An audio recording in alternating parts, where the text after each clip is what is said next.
আমার চমকে গেছে, চমকিত হত হই হামরায়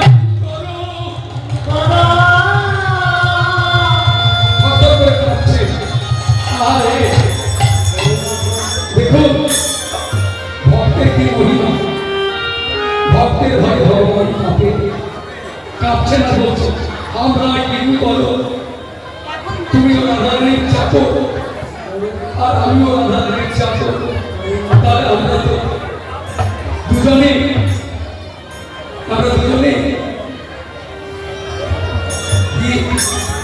বন্ধু হয়ে গেল। তুমি আমার একটা কথা শুনো, আমরা কি করো করুণা করিয়া আহ তবে তুমি আমার কাজে শোনো, এই দাসের একটা নিয়তি শুনে তারপর তুমি তোমার কাছে যাবে। তখন তুমি একটা ভঙ্গি নিয়ে বলে কি কহবি মা ধরো তুমি তো হি কহ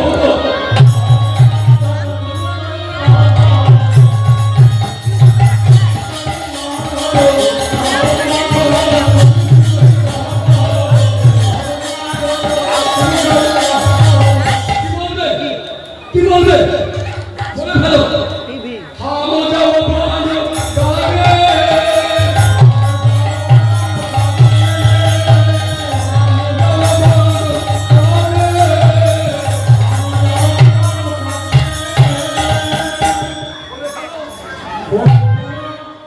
কি বলবে বলে ফেলো।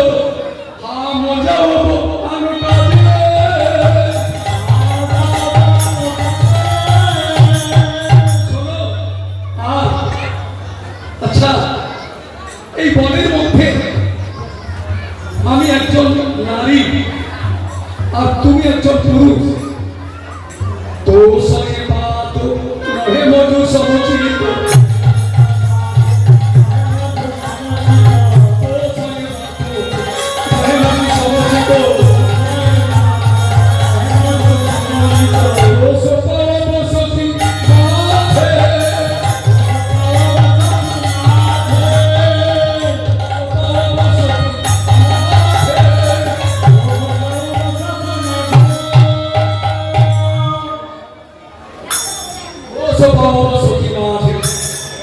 আমি সখীদের কাছে খুশি হয়ে যাব। দোষ ভাব সখী মাঝে কহিতে পারি বা জানি রাইতে জল অভিমান রাইতে জল বলি তুম সবতে জমি অভিক ভুঞ্জব আমি হে দুটি আমাকে না হয় রাধারানী তার চরণ অপরাধ করেছি বলে আমাকে ত্যাগ করে দিয়েছে, আর তোমরাও যদি আমাকে ত্যাগ করো তার উপায় কি আছে?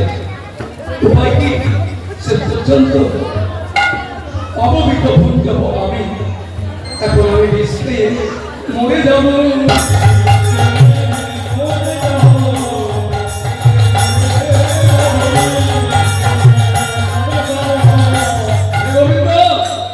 কি বৃষ্টি মরবে কেন?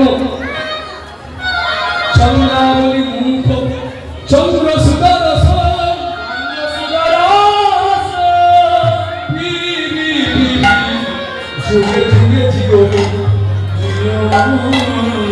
চন্দ্রাবলী সুদারস পান করে তুমি চুপ চুপ ধরে বেঁচে থাকবে, মরবে কেন? এবার আমার গোবিন্দ বলছে শোনো, তুমি বলছে তোমার কোনো কথা শুনতে চাই না, তুমি কি বলবে তা বলে না। ও তুমি বলছিলাম যে বনের মধ্যে আমি পুরুষ, আমি তো আসতেই পারি, পুরুষের জন্য কথা আমি অনেক যন্ত্রণা করে যেতে পারি, কিন্তু মায়েরা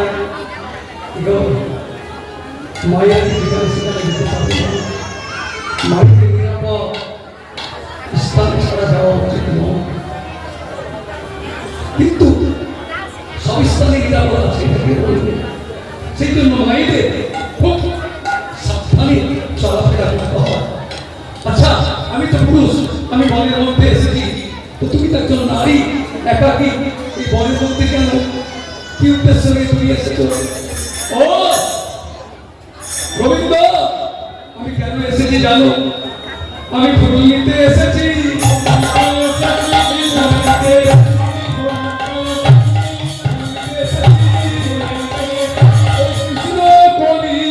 ফুল নিতে এসেছি।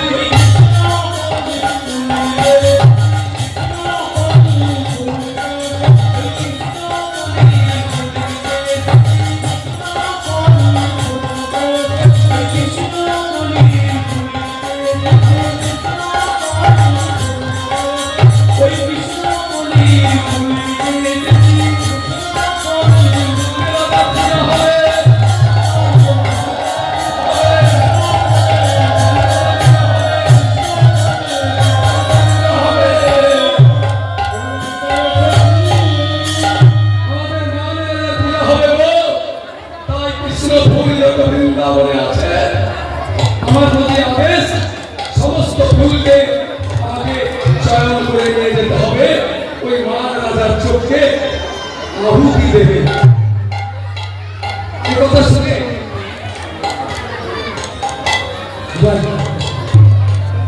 জয়িতা এখনই বলে ফেলবে, বিশ্বাস হয়ে যেতে পারি।